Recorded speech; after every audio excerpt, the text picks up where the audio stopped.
Many years ago, when I was young, a child, I was told that the word news came from the 4 points of the compass, north, east, west, and south, forming the anagram news and implying a broad scope, worldwide coverage.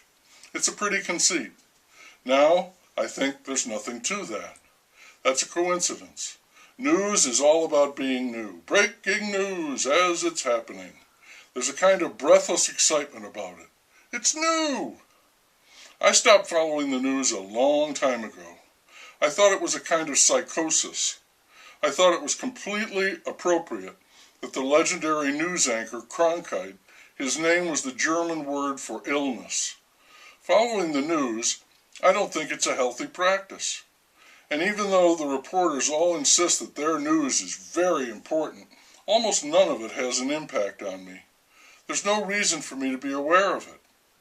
Further, I think the immediacy of the news, with the media spread out like a spider web across the planet, has a detrimental effect on the citizens of that planet. Every terrible thing is reported, discussed, interpreted, and people react to this, sometimes directly and violently.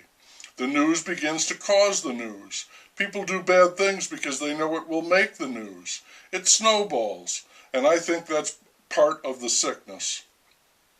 There's a lot of talk now about fake news. Our president will dismiss criticism or reports unfavorable to his administration as fake news, and soon everyone was talking about fake news.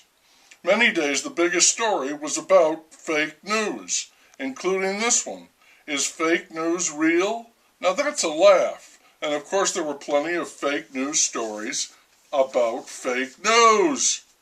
Fake news only matters when people are not able to tell the difference between fake news and the real news, a distinction not as great as you might think. An ignorant, gullible public is the perfect environment for fake news. And if those ignorant, gullible people are also fearful, anxious, and quick to respond in a public way, say on the internet, through the social media, which is the throbbing pulse of our culture, then fake news can flare up into a lot of hostility, anger, and even the more solidly forged hate. The most famous incident of fake news was the Mercury Theater's War of the Worlds, a radio broadcast of a play which some listeners thought was real, tricked by the convincing reading it was given by the actors, causing many to believe that the Earth was under attack from an alien invasion. Orson Welles had to apologize, but it made the rascal famous. Purveyors of today's false news, that is, those who are deliberately making up stories and putting them out there as if they were real, they want their chunk of fame too. They know that if they can combine the right amounts of crazy and plausible, thousands of people will bite, and they will have the satisfaction, not the shame, of having duped so many. And we are dupes. We are the dupes of the fake news and the real news as well. Fake news has the additional advantage of being more attractive than plain old real news.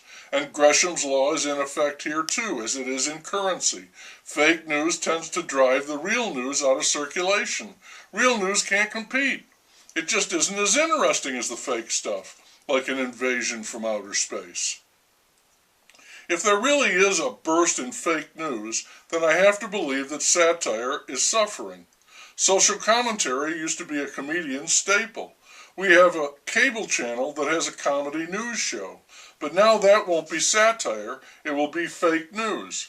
You'd think that fake news being patently untrue would be slander or libel, something at the very least deplorable journalism, but I guess it's free speech protected by the First Amendment. I'm going to continue to ignore it all. Fake, real, left, right, up or down.